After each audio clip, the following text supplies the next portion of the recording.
Hello and welcome back, it is Mark from Apprentice 1-1. Today we're going to have a look at the new industry campaign around safe isolation and in particular my trip to the Elex Show in Bolton of the last couple of days.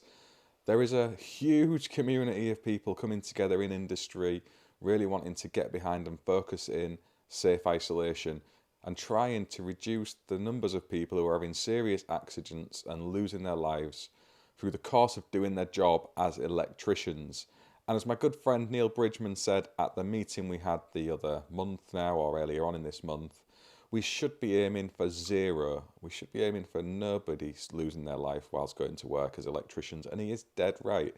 It is a high goal to try and attain based on accidents and human nature, but that should be what we're looking to do, and that is what all of this is about. Now, SuperRod have had their survey going for a number of years now with a great collection of data, and we're all kind of coming together to lead this campaign forward through the summer, where there's another one of those surveys running to try and get a much bigger pool of responses and then lead on into the Safe for September campaign later on in the year. Kindly, the Elex Show have allowed us space at every single one of their events through the course of this year, as have the Installer Show, which is a great place to reach into the world of plumbing and roofing engineers as well, because obviously they're more likely to come across electrical systems than ever before now, because of the way our industries are intertwined with solar PV on roofs, heat pumps, and all of the rest of that good stuff. And it's great to have all of the bodies and brands of industry coming together. You know, most people are on board with this and wanting to support and do their bit to try and keep this front and centre online, in magazines, in the real world. And that's the real community spirit aspect of this, sharing all the great content that's already out there, from the likes of the Best Practice Guide 2, the ESR, Efixx content, the CEF Tech Talks, the GIB cards, the Sparksafe content on it, and their recent survey over in Northern Ireland late last year. There's bucket loads of this stuff already in place, and the idea is we're going to share and collate all of those efforts as a collective, all at the same time, as often as we can. And it was my absolute pleasure to host the first stand at Bolton. I've loved it, you know, the chat and interaction around safe isolation and more widely with solar PV and battery storage. Seems to me people want to come and talk about that very often, and I love it. Those conversations are brilliant.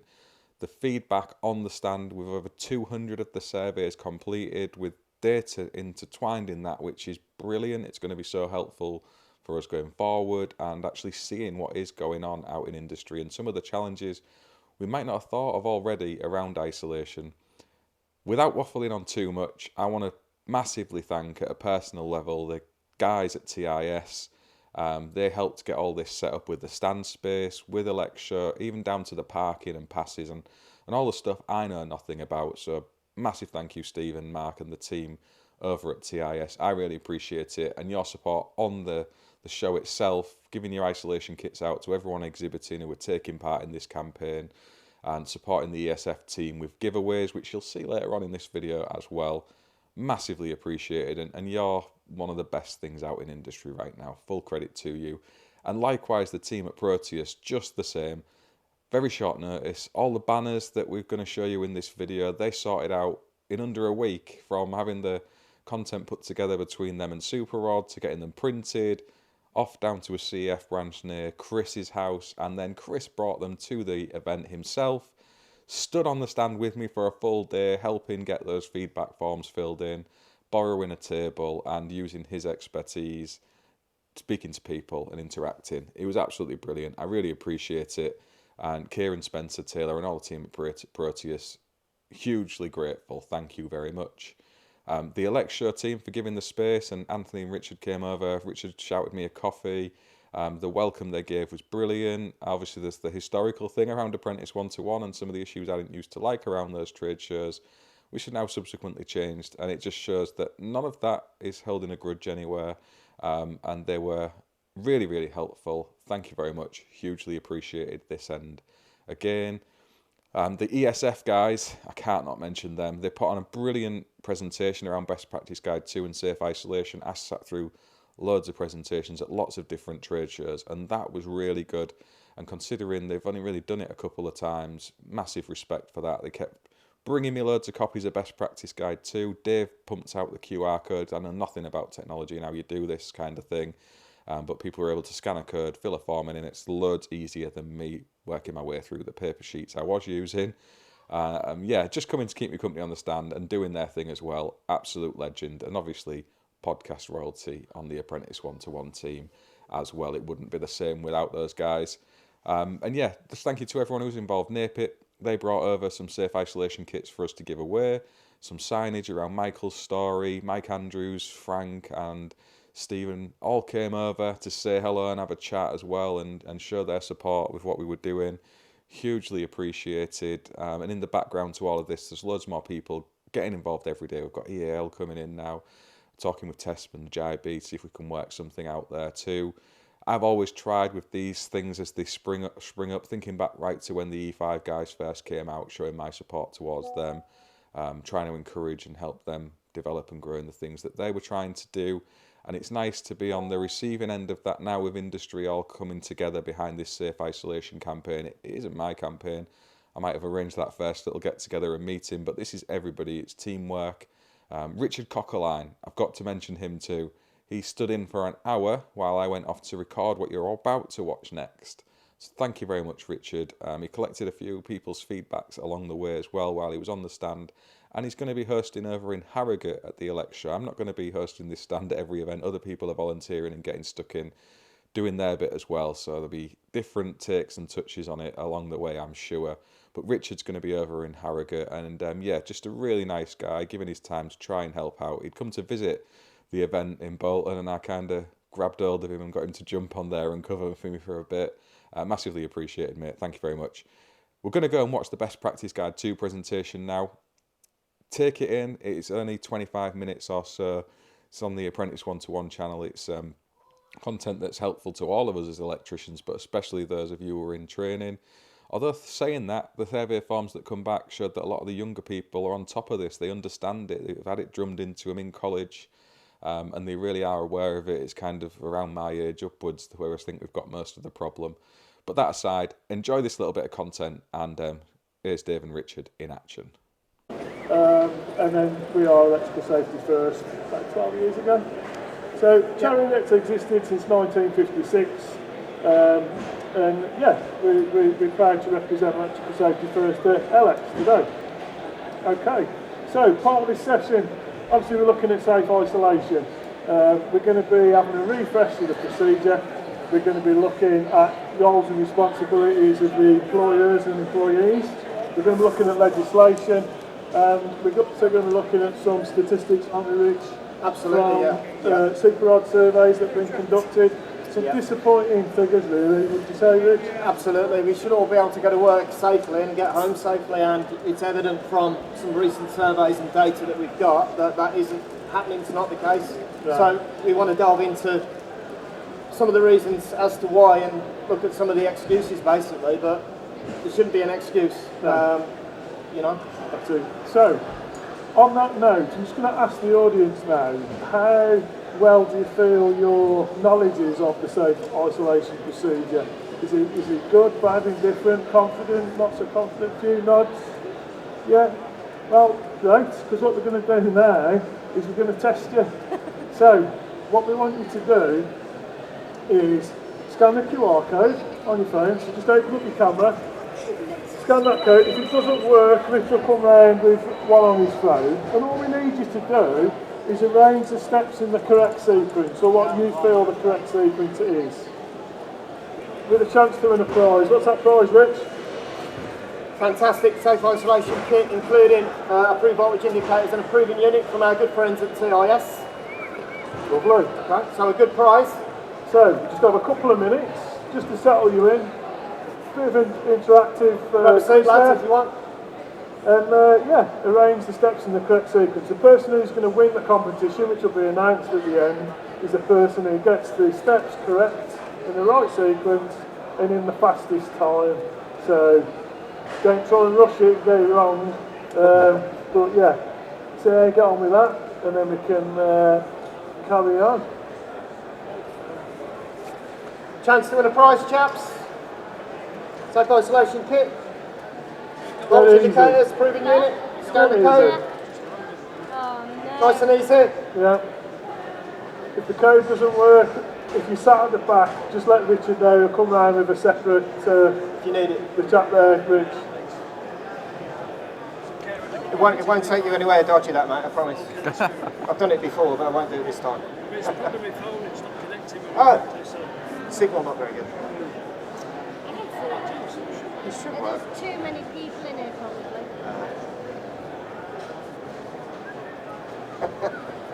So we won't bother with the safe isolation, it won't load. That's a good excuse, I like that one. So nice and simple. Just all you got to do is put the steps in the correct sequence. I'm scared to submit them.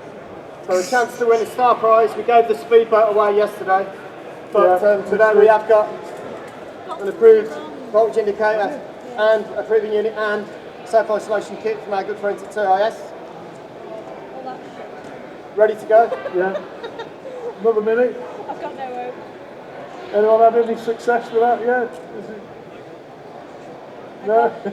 5 out of 8. Fine out, right? Security wants to get involved. You scan that code, mate. You got a chance to win. Yeah. Everyone's a winner, mate. Got a good chance. Everyone's a winner.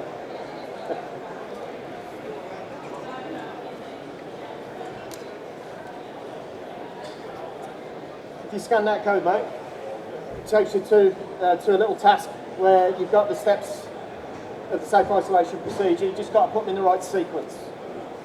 Chance to win a top prize from TIS.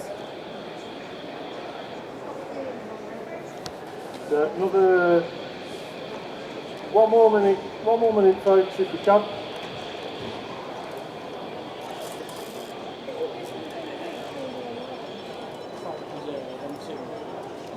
Got a live shoulder with you? Yep. Got live shoulder. Hot stuff.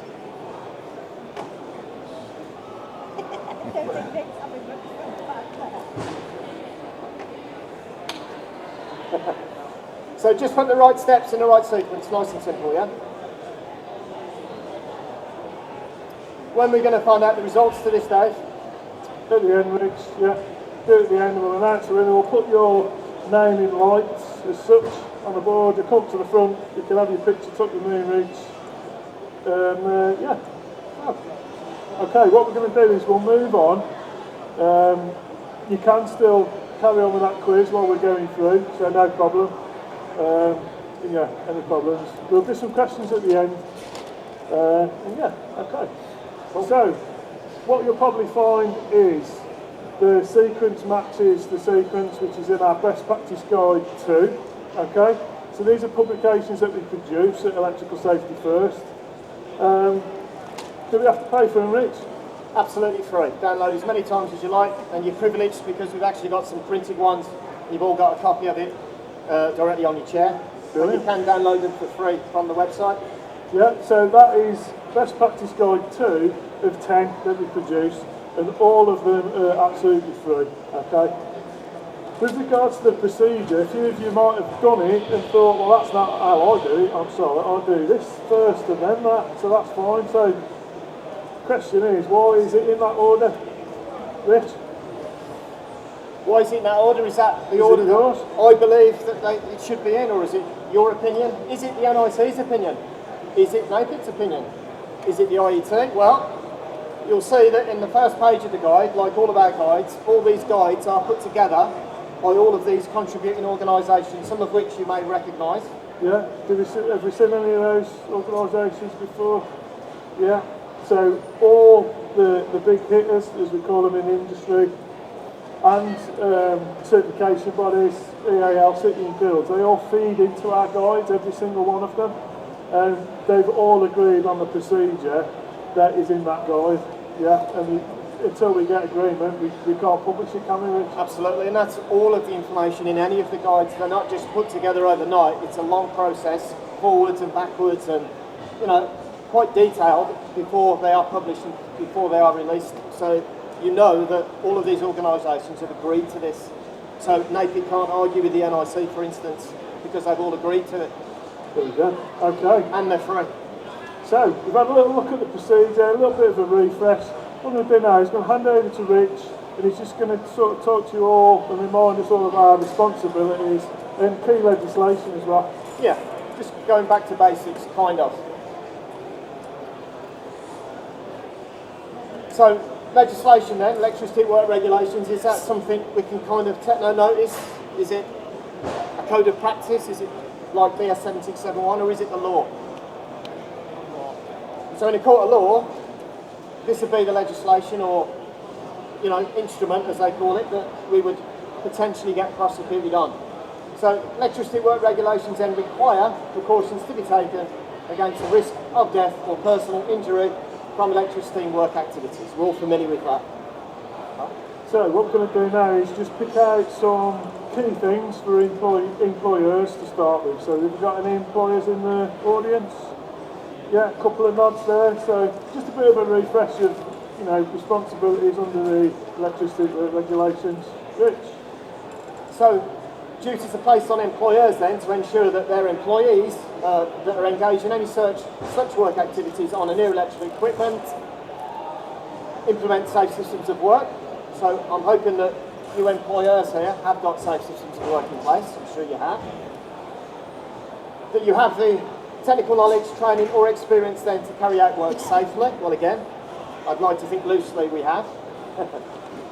And you provide suitable tools, test equipment and PPE appropriate to the work that's being carried out. So as employers, you should be then supplying the correct equipment, tools, training and all the rest of it appropriate for that work that you are carrying out. Right? Employers. That links in a little bit later as well, doesn't Absolutely. it, to some of the data that we've got? Yeah. Okay, let's have a look at employees then, Rich. So the rest of you then sat here are employees. So employees then are required to cooperate with your employer to enable the requirements of the regulations to be met. This of course includes complying with any instructions that are given on matters such as safe systems of work, RAMs, risk assessments, etc. And of course you've still got to comply, even as an employee, with the electricity at work regulations that of course require you to comply with that law. So just going back to what we were talking about with employers' responsibilities, you've got to provide that equipment to your employees, but at the same time, as the employee, you've got to make sure you use it. There's no point in being provided with a safe isolation kit, but then just leaving it in the van because you can't be bothered. So, yeah. Okay, let's look at some key regulations then, shall we, Rich, from the EAWR? Yeah. So we look at Regulation 12, and Regulation 12 says, where necessary then to prevent danger, suitable means must be available to cut off the supply of electrical energy to equipment, and the equipment must be isolated. So quite an important regulation, 12. Yeah. And then Regulation 13 moves on from that, and where you've got a means of disconnection, it must be secured in the off position. So, easy way of securing, bit of tape. It's good tape this, it's not cheap, it's good stuff. And you need a warning notice, something like this. Okay. That's my kind of spelling. It's alright, that is. Makes sense, doesn't it? Or a label at the point of disconnection, and of course, you need to make sure that it's approved dead at the point of work with an approved voltage indicator. So something similar to this, really useful. We can use that, can't we? Hold on, shoulders live, don't touch. But these are really important points. Regulation 13 is really key. So there's a lot of considerations and requirements within that one regulation itself. And then finally, Regulation 14 talks about working live. Dead working then should be seen as the normal method of carrying out work on electrical equipment and circuits. Live work should only be carried out in particular circumstances where it is unreasonable to work dead. So what would be an example of unreasonable to work dead, Dave? So we might be conducting some testing, and we need to obtain some results, some impedance results, but then there are different ways we can obtain those results as well. So the key thing is to not work live 99% of the time, isn't it really? We can see from the regulations in the EAWR, which we know and you guys know is law, that we need to be reducing and not working on live systems, isolating systems, securing the isolation and providing suitable signage and not stuff like this and bolt ends and insulation tape and things like that. Okay, right, what we're going to have a look at now is sort of standard. So if we're using a safe isolation kit, does it have to conform to a certain standard? The equipment itself? Do you know what standard is that? GS38, fantastic. Okay, so we've got some items for GS38. We have also put together a video, Electrical Safety First, where myself and Richard are comparing the document with the equipment, aren't we, Rich? This is free on our YouTube channel. You can scan it, you can have a little look, leave some comments, give us some feedback. But yeah, really useful for those who work in education as well. Pop the video on for 20 minutes and have a sit down while we explain all things GS38. So, HSE guidance for GS38, free document to download. It sort of tells us what we can and can't use. Okay, you can't be using rolls of tape, you can't be using bolt pens. You've got to be using the correct kit. We've got some 2-pole indicators there. Do they comply? Why don't they comply? Why not? Too long. The tips are too long. Good. What's the maximum length of tip we can have? 0.5. He's on. How many? 3 mil. Any advances on 3 mil? 4 mil maximum. What's the recommended? 2 mil. What's better than that? Retractable type. But these would not comply with that. So if we had these, or you was issued them, or your employer, what would you tell your employer? Can't use those, not suitable. Good. Mark, you can have these back in a bit. Good. Okay, so GS38, looking at probes, tips, leads, suitable insulation, the lamps, the indicators, and things like that. You know, it's all appropriate voltage detected devices and measuring equipment, and not things like bolt pens. It's great. You've got an awareness of it. Yeah, it's fantastic. Good. Yeah. Okay, so you might be thinking, we've gone through the procedure, you know that. We've talked about responsibilities, you know those. We've spoke about the AWR, you know about that. We've just covered GS38 as well, so you might be thinking, what's the purpose of today's session? And that's a fair point.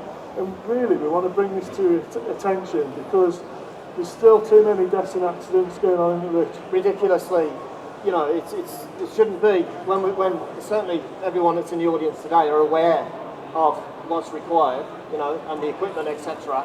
And the amount of information now that's readily available, either through our website, Efixx, etc. You know, it shouldn't be an excuse for not doing it. You know, Exactly. injuries, deaths shouldn't happen.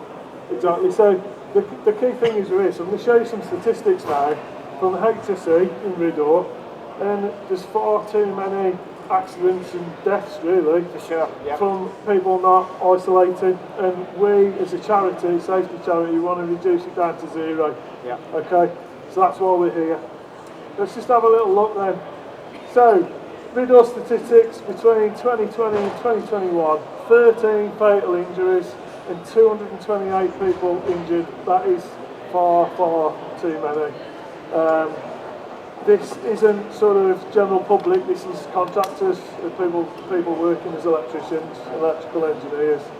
And we want to reduce that as best we can, hence why we're here today, to raise awareness. It just make people think, go on Rich. And that's only the stuff that's been reported. Exactly. That's not that I can work live and it doesn't matter, and Yeah. I've got insulated tools, and it doesn't matter though, because I know it's live, but I'm all right, because you know, until it goes bang. Yeah. You And know, then, furthermore, another 9 fatalities between 2021 and 2022. The next set of statistics will be released, I think, middle of this year. But it's going up. We want to see it going down. Sure. Okay. So, right. Next thing we want to look at is we've got some data from the HSE there. We've also got some data from Superrod. They conducted 3 surveys between 2018 and 2023. We're doing another one middle of this year. July, August this year, I Yeah. believe. Yeah. So we did one online, electricians community, one in the UK, and then a recent one in Northern Ireland. So that's one we're going to sort of focus on in this session. The latest figures from those, and this is disappointing to see to us as a charity. 1 in 4 don't carry a lockout kit in their tool bag, and 30% rarely or never use a lockout kit. And again, there's no reason why that should be an excuse. So we want to reduce this, don't we? Sure. Who's got a lockout kit here? Brilliant. Good. Brilliant. That's really, really good to see. But if you've got it, do you leave it in the van? I didn't think it was necessary to bring it here tonight. That's good. No, but that's good. That's encouraging. Let's just have a look a bit more, and then we're going to have a bit of audience interaction. 1 in 60 don't use any test equipment to ensure there's no charge, so I'm not sure what they're using there, Rich. Is it, yeah? Yeah, that's not live, that's okay. Yeah. I think one arm behind the back. Yeah, and just, that's the one, mate. Yeah, old school. Yeah. 6% don't always use test equipment. They feel they're experienced enough. So as you get older, you become immune to it. Become immune to it, yeah. It's okay. Yeah, you know, that's fine. I'm not dead yet, I'm alright. So there's a few issues there. What we want to do now is we want to find out from the audience what's your excuse. There's times where you've probably, thought, I might not do it, and the kit's in the van. So Rich is just going to come down now and find out what your excuse is. So let's, blow the dust off your bag, Rich. Let's see what we got. So what are your excuses, mate? So, just go out. it's not going to shock you. What we got? Who's going to check? Who's going to check? Who's going to check? It's a good one. It's a good one. We've all heard these. Let's get an employer's excuse. Let's see what an employer's excuse might be. What's the worst that could happen? Well, Jail time. You could die. You could die, yeah. Got to be careful, Mark. A hairdo like mine, that's good out for it. Nobody will know. Nobody will know. Well, I'll know. Let's go one towards the back. See what excuses we got up here.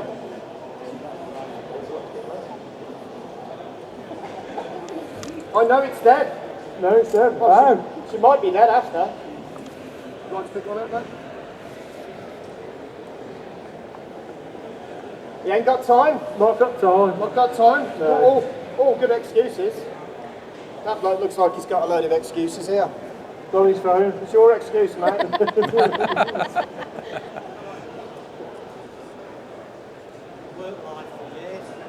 Work life Work life for years. years. Yeah, probably has. That's our excuse. Can't be bothered. Can't be bothered. Is that because it's just the way that youth are these days? We've got one more to go, and we'll pick this young lady here. She's not bothered about the plasterer. Fair dues. Poor people. Yeah.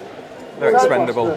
Those are some of the excuses that I've come across over the years, from fellow Sparks, etc. But something, none of that matters when people are getting killed, being injured. In a court of law, I can't walk in with this and say, sorry judge, but I couldn't be bothered.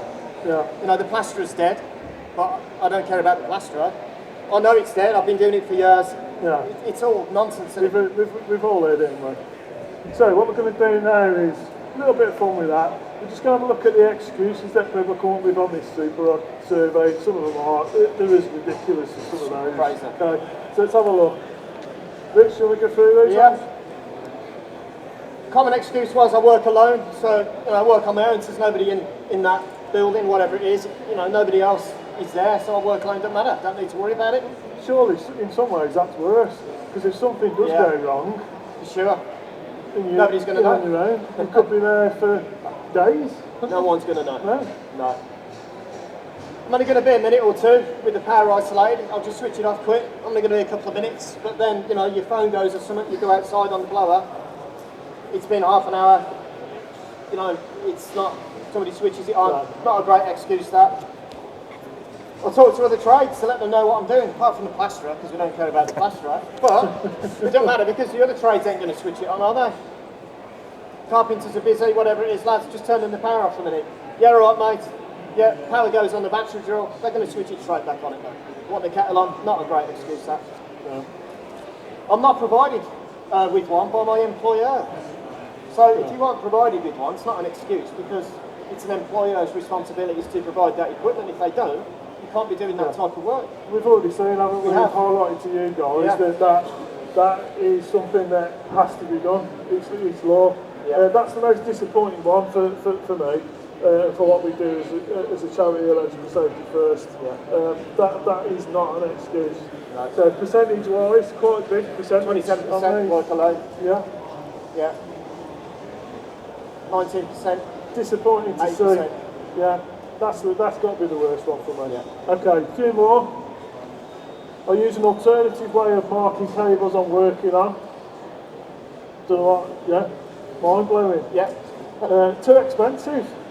Yeah, so lockout kits are too expensive apparently. I don't believe that. Not now. I don't think so. You know. Too much hassle to use. I think so. How long does it take? You know, key in the pocket, label, off you go. Too much hassle? I don't think so. We do plenty of other things that are a lot more hassle than putting a lock on a breaker or isolating, don't we? It's not a good excuse. This is one of my favourite ones. I can't find them in my local wholesaler. Wholesalers don't sell them apparently. Yeah. That's crazy. Craziness. So again, just a few percentage figures, a lot lower than the other ones. And really, we're trying to highlight this because we don't want anyone here to use any of these excuses. We want you to think next time you're back at work on Monday, if you're doing something, you've left the kit in the van, it's going to take 10 minutes to go back to the van and come back and do it properly. If we can just get one person to think, and think, right, no, I ain't going to use a roller tape, I'm not going to use a volt pen, I'm going to double check, I'm going to do it properly, I'm working on my own, but I'm going to do it anyway. You just get one person in the audience to think, no, that's our job done. Which is a really important message that we're trying to send out today, isn't it? And none of this would hold up in a court of law, but the other thing you've got to think about, if it's someone you're close to or you've known for many years or whatever, and they're dead all of a sudden, now you're going to live with that, you're going to explain that to, the friends and family. They're just, in this day and age, with the amount of free information that's available, the equipment is not expensive, there's no excuse for none of this, it's just madness. And we've got to try and get these injuries down and get rid of the old excuses and attitude that it's just got to go, isn't it? That's what we're looking to do. Okay, what we're going to do now is we've just got a couple of minutes. Rich is going to just come around the microphone, take a couple of questions if anyone's got any. Then we're going to announce the winner of the competition. So if you've got a question, just pop your hand up. Rich will come around with the microphone. Don't feel like you have to if you... Oh, Mark's got one. Name and organisation, sir. It's Mark from Powersonic, and I was wondering how long it takes for Best Practice Guide 2 to be put together and the process behind that. Sometimes that's something we don't see as electricians. Okay. Great question, thanks Mark. It is, very good question. So the answer to that, months and months and months of work goes into these Best Practice Guides. This is issue 4 of an existing guide, and this took 6 months for some minor technical changes in the introduction of the flowchart. Okay, and the reason behind that is because we have to get everyone to agree on there, and that's quite a long process. I think we had upwards of 400 comments. Yeah, there was a good forwards and backwards debate, or a good comment relating to, within Guidance Note GS38, it talks about having a proving unit as the recommended way of proving that your equipment is working before and after use, but there's also information in there relating to a known live source. So we've had a few questions, certainly at the last event, around our thoughts on a known live source, because it's still an option. But what is a known live source? Who's it known to? There could be a circumstance where it is known to a skilled person, it's a known source to them, but is it known to anybody else? So the preferred method is always a proving unit, but there was debate from a number of organisations when this was put together to take it out of the flowchart, but you'll see that it's still in there, because there are, or there can be circumstances where it can be justified, where there is a known live source because you can justify who it's known to. So that's just an example, and that took a number of forwards and backwards. To and fro. So a great question, and all of the guides are similar to that, where they take quite a while, forwards, backwards, but ultimately when it's published, that everyone's agreed to it. that's the value in the guide. And they're free. Yeah, exactly. So, great question. Thank you. Okay, right, I'm going to have to move things on. We're going to have a look at the winner of the competition that we did at the very start. The winner. So, let's get my leaderboard. Let's hope it Refreshes. Oh, okay. I'm not going to get it wrong today. Okay, right, correct number and time. Right, do we have, still in the audience, a Dale McCarthy? Hey! Come on down. Come on down to the front. Okay, so. Here we are, mate. If you don't mind, I'm just going to give this to my associate here to No, take you're up there, look. do you mind doing that for us? Yeah. Thanks. Where's you want to go, Rich? Are you guys want to go? Come over here because you'll have to. Yeah. Do you want to go in the middle, mate? Or? Yeah, you go there. Lovely. Bless you, go, mate. No excuses now. Cheers. Thank you very much. Thank you very much. Well Well done. done, mate. Thank you very much. Okay, right, on that note, because we're running over, just want to say thanks to everyone who's joined us in this session. Thanks for your time, and yeah, hopefully you'll think twice next time we want to risk. Keep safe. Don't want to something. be coming back next year and looking at some of the same, excuses. Yeah? Okay, lovely. Thank you very much. Cheers, thank you. Cheers. So we've had a cracking couple of days on the stand here at the Elex Show. We've given out bucket loads of these. The guys at ESF have kept us well stocked, so cheers Richard and Dave for that. Plenty of these flying out as well from Jimbo, she's good, and the most important part, lots of these surveys filled in. These are just from today, this is the Friday, so we've had plenty of those, and we've also got the QR code that Dave at ESF sorted out, and we've had loads of responses on that as well. So hopefully some useful info in and amongst all of that. And just thanks to everyone who did come over and say hello. Hopefully these shared bits of information are going to help make some positive change in industry. We can but try. So if you've not seen this campaign already, it's coming to further Elex shows in the future, the installer show as well, and in various social media and magazines too. And it's all in the aim of trying to stop some of this stuff. So there's still the 13 fatalities, 228 injured. For those of you who didn't see the Health and Safety Executive's article from earlier this week, we have had an electrician with serious burns to their face and hands in a really bad way of late as well. So this kind of stuff is still going on. And there you go, the guys got to give out one of the TIS safe isolation kits, which are absolutely brilliant, separate to the content of the video. You cannot beat them for value for money. The presentation itself was wicked. I got 8 out of 8, which I'm very pleased with. It took me over a minute because I didn't have my glasses on. I couldn't read my little phone screen, but I did get involved, asking the guys a question and taking a little picture at the end there as well. Really good, and it's well worth checking out if you see them at any of the events down the road. So go and join in, go and take part in those things. There's a lot of effort goes into putting that on, and it needs the audience participation and interaction for the guys to get something from it and the audience together as well. So don't just wander around these shows picking up pens and stuff. Go take in the free CPD, it's absolutely brilliant. And yeah, just to thank everyone who came over to talk to me. There's loads of people from social media who I've spoke to online for years and years. To meet in the real world is always really nice. And then everybody who's involved with this campaign and beyond. Hopefully this keeps growing. Next up, I think it's over to Exeter. There's some articles running in Professional Electrician. I'm excited about the installer show. I'm there in a different capacity anyway, but reaching into the world of plumbers and roofers, I think that's a good place to try and get involved with safe isolation, because they need that knowledge from us to understand some of the dangers. That was one of the takeaways, people coming to the stand and speaking to me. And yeah, just thank you, really. I hope this video has been of some use. If you've got any questions, if you're wanting to go and take in some CPD on safe isolation, head over to Efixx, go to the CEF Tech Talks, the NAPIT Expos, the NICEIC, webinars and all of that great stuff, pocket guides from the NICEIC as well, the best practice guide too, the ESR guide. It's all out there and some. We're not reinventing the wheel here, we're just trying to raise awareness of the subject, and other people have done things in the past too, so it's tying in with their efforts as well. It's not in replacement of anything else. Thank you for watching, and I'll see you on the next one.